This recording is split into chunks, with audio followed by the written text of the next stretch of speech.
Today, I have the pleasure of interviewing Dr. Kedian, a family physician and the Associate Dean of Admissions at the UMass Chan Medical School.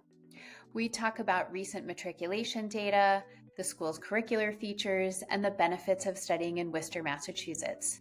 Did you know there's so much cultural diversity in Worcester that over 90 different languages are spoken at the local elementary school? And if you are a post-bac student, you will find this episode particularly inspiring.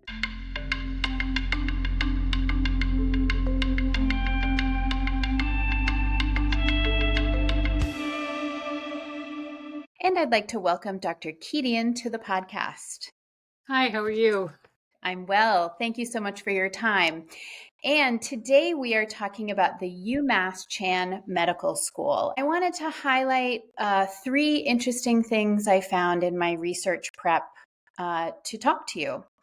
The first was 23 of your students from last year's class came from post-bac programs. The second was student and healthcare provider wellness is highly prioritized, which I personally love. This is evidenced by the WIN week. WIN is an acronym, W-I-N.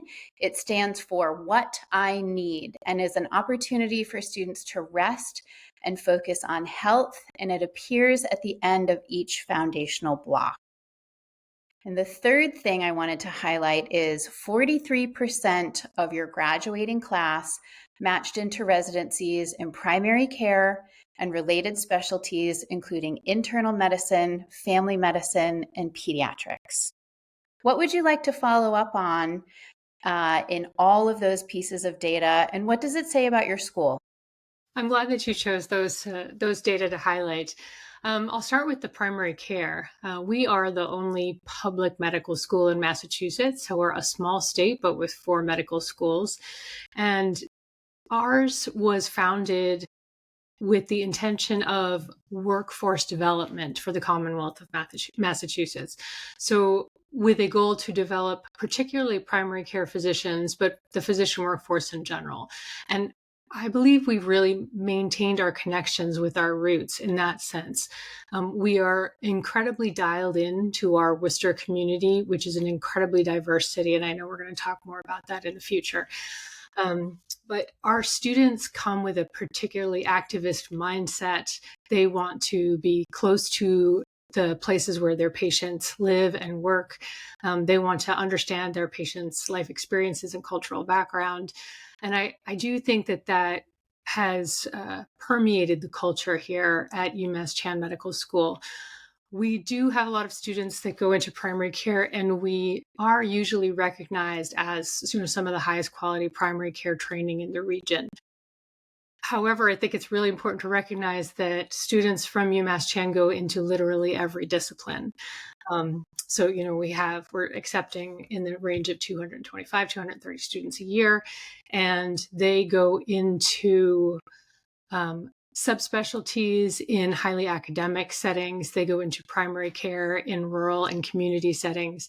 So there's an opportunity for a student to really achieve whatever type of future they're looking for here. Mm-hmm.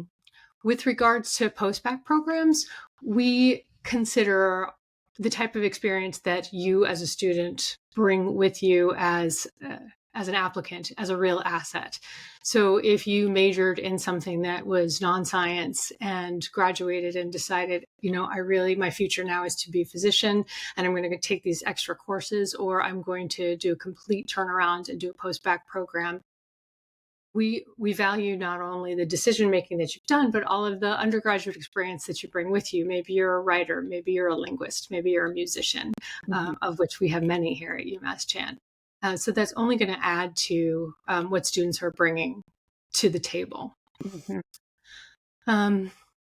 And I can't remember the third item that you were highlighting. It was your WIN week? Our WIN week, yes, of course.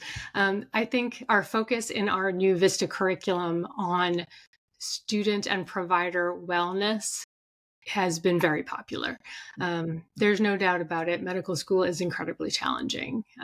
It's got all the level of difficulty of your higher end science undergraduate disciplines, but the volume is just so much higher. You're spending a lot of time learning in the classroom, in the laboratory, in the simulation settings, and it just moves very quickly. So one of the things that people need in order to really feel successful at that high pace is the ability to rest, rejuvenate. So the WIN week, it's changed its morphology since it originally went into being, and it's only one of the pieces of the focus on wellness that we have here. So it is really wonderful for students to be able to take a couple of days off, or to be able to say, I passed everything that I needed to pass, but I want a little bit more training on this before I move on to the next thing, so that they can get extra time in the lab or the simulation center. Or if they didn't get the grade that they needed to on their exam on Monday, they have an opportunity to do really focused studying, focused enrichment, and then retake the exam without having to delay their progress in medical education. So that, in addition to, there's an excellent gym here. It's free for students. Opportunities for students to participate in activities that really fill their cup. High quality student health and really, really high quality student counseling services. Students need to learn at this point in their career what they need to do to take care of themselves going forward in order to have a robust career. Mm-hmm. Well, when I do the work that I do with my clients, I often talk about how are you conveying in your application that you have a healthy work-life balance, because I think admissions committees are really looking for that. And so to match that with this concept of the WIN week, I think is very healthy and positive. You mentioned the Vista curriculum in a little bit of your prior answer. So let's move on to that. Students are always looking for novel and innovative pieces of a curriculum that could attract them to a program. So what features of your Vista curriculum are forward-thinking and innovative? Yeah, I agree that those are two really important features. I believe that most admissions deans would tell you that you can get an outstanding education at any accredited medical school in the United States. So look for methods, look for opportunities that really match your own needs. So many medical schools, if not most, do sort of curriculum redos, reboots, revolutions every few years, because science is changing incredibly quickly. And so are, pedagogical or educational methods are changing. So it's important to not just keep up, but to think forward and have your education be part of the next step. So how are we doing that? We incorporate a lot of technology. So we have a very expansive simulation center, and students are using tech and simulation as methods to learn and to be tested from the very beginning of their curriculum. We have, point of care ultrasound is really being used in most, if not all, disciplines going forward. So our students are learning that from the first week of medical school. One of the areas of the Vista development that I'm particularly proud of is that students were involved in every part of the redesign and the ongoing assessment of the effectiveness of the curriculum and student satisfaction with the curriculum. So there's no need to sort of pause and bring in students and say, okay, what do you guys think about this next step going forward? Because the students were there when the curriculum and the various phases was designed. The focus on student wellness, as we mentioned, the pillars of the curriculum involving humanism in medicine, involving preclinical sciences, clinical sciences, and also involving health system sciences. Some of these concepts were not even concepts when I was a medical student. So students are learning about the science of how healthcare is delivered. And we have longitudinal concepts that are not separate modules, but they're woven throughout all the aspects of the curriculum that include learning about the roots of and the remediation for health disparities, about about social drivers of health and healthcare. And I'm always impressed at how already wise some of our students are coming into medical school regarding these concepts. When we talk to them about that in orientation or even during their interviews, they have quite rich ideas. For sure. More and more often in some of the essays that I read, Students are very eloquent in talking about the social determinants of health and lack of access to health care and barriers for people being able to get health care. And it's really amazing because those are things that I did not think about. And it seems like it is in the forefront of their minds, which is very empowering, and it gives me a lot of hope for sure. Two things I wanted to talk to you about are the two very interesting tracks offered at UMass Chan. And the first track I wanted to hear you expand on is the Lead at Lahey track. In my research, I read that Lahey offers students at UMass, quote, the ideal environment to study the art and science of medicine. So can you talk a little bit more about that? I'm happy to. I love that quote as well. The UMass Chan Medical School is located in Worcester, Mass, as we mentioned, but it has two regional campuses, each of which accept 25 students per year. So small medical schools associated with, but distant to our main campus. So the Lead at Lahey campus is located in the BI Lahey system in sort of just northwest of Boston. And the original sort of emphasis or enrichment area of the track was going to be interprofessionalism and health system science to train the future leaders in healthcare. So I believe the way the Lahey system, the BI Lahey system views themselves is they have a highly interprofessional setup where leadership is shared among many disciplines of healthcare and where they think very seriously and in a very thoughtful way about how to design the system that is going to result in the healthiest outcomes for their patients, what their patients need region by region, how to meet those needs. And when we first aligned with the Lahey system to create this educational track, they wanted to have sort of an educational microcosm for this design. So it's highly interprofessional. As I mentioned, it's very focused on developing leadership skills. So each Lead at Lahey student, we just started our second class. So this is a really new campus for us, but it's been incredibly successful, I can say, partly because it's one of the most competitive areas of admissions for us. There's quite a lot of students wanting to go in it, and they're from very accomplished backgrounds. But each of these students is going to get training in health system science and leadership skills throughout the interprofessional spectrum, and they're going to create a project that will have a deliverable before they graduate, which is leadership focused.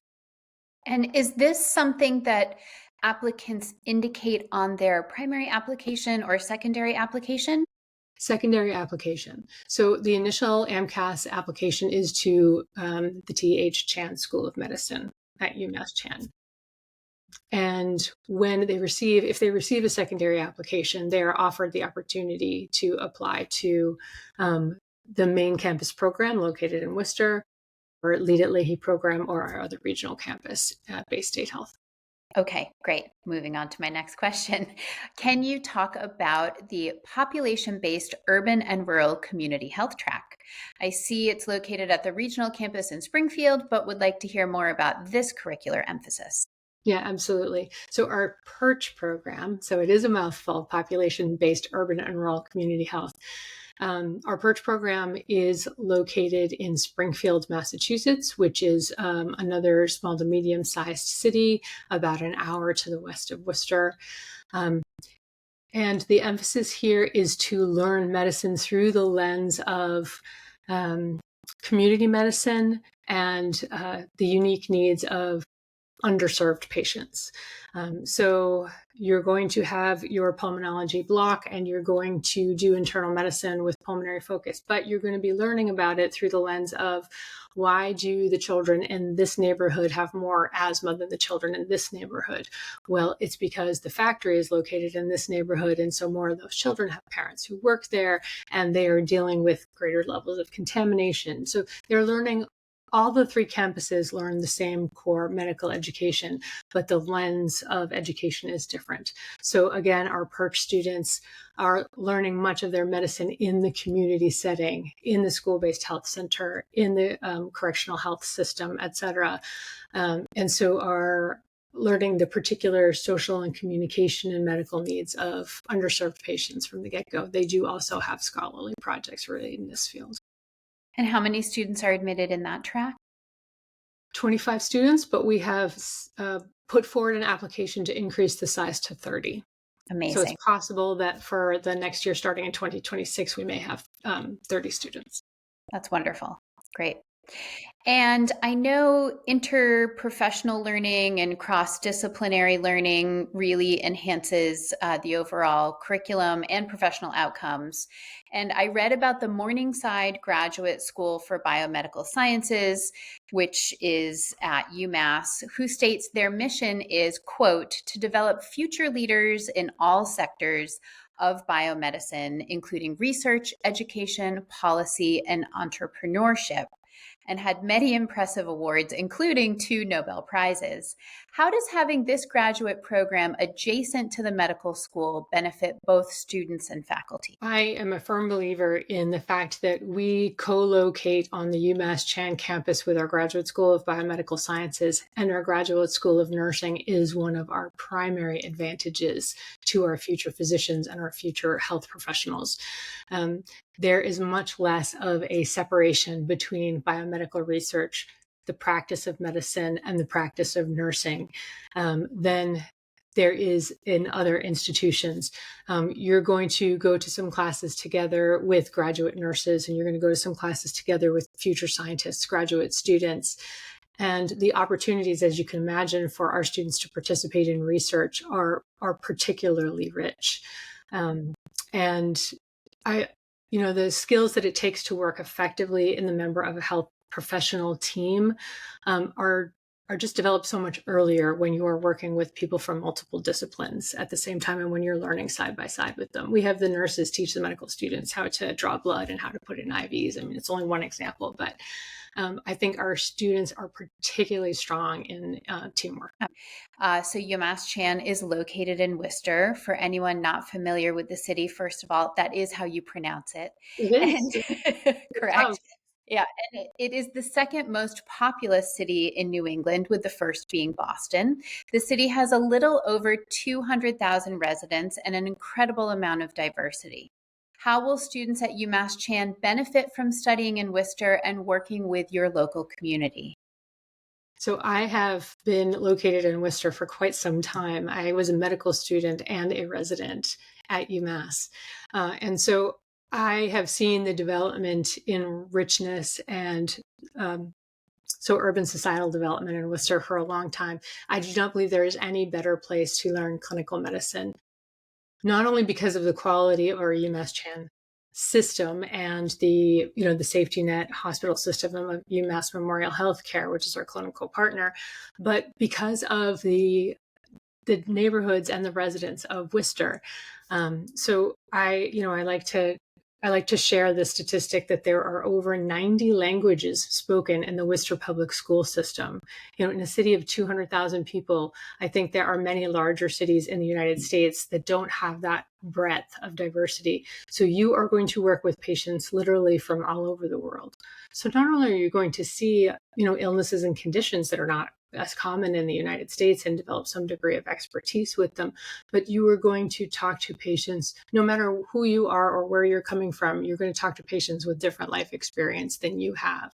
You are going to become expert in triadic interviews involving medical interpreters. You're going to become expert in approaching every patient visit with the cultural humility that's required when you're talking to someone who has a different background, different life experience than you. And it's a wonderful opportunity for our students who do, again, come in with this community engagement and service mindset to really connect with their community. That's wonderful. And the final question today is one that I am asking deans and program directors, a similar question to everyone. So if you would be so gracious, I would like you to please finish this sentence. A competitive application to UMass Chan Medical School. This is, of course, the question asked by everyone. I know. What do we need to do to be a competitive applicant? I think the most important message for me to communicate to your listeners is that we accept a large and diverse class. So you can be the community public service, clinical care, bilingual, trilingual, community engaged person who is anxious to go into primary care.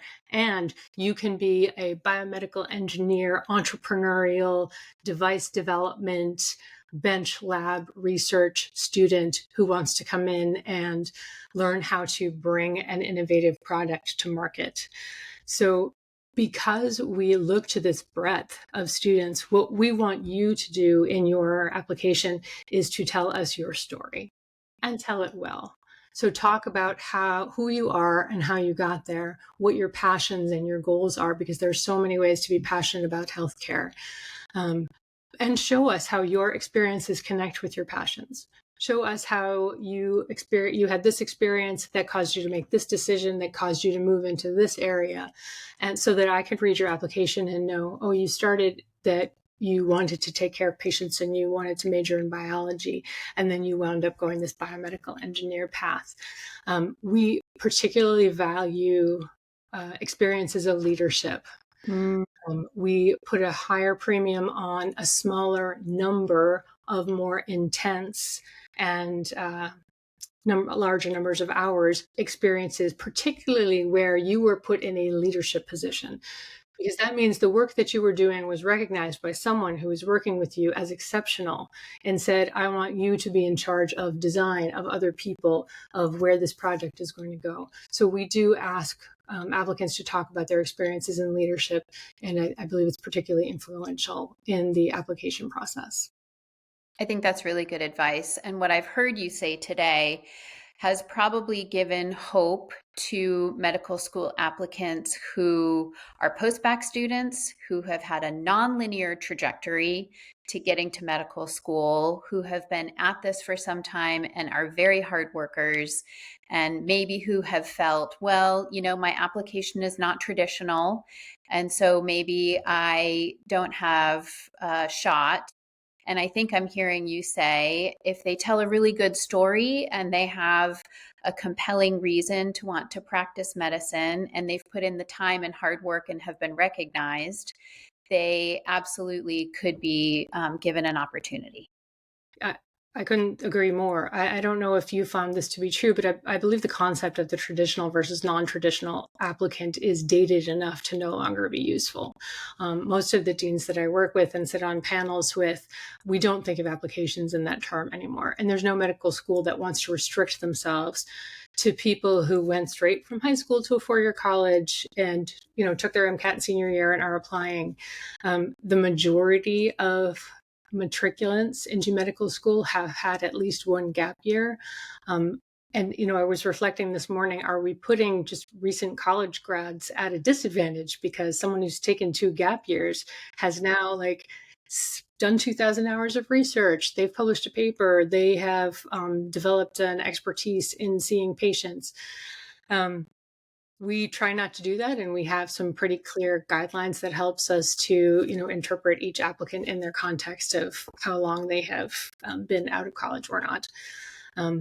But you don't want a medical workforce that comes from the same fairly restricted pathway. Mm-hmm. Agreed.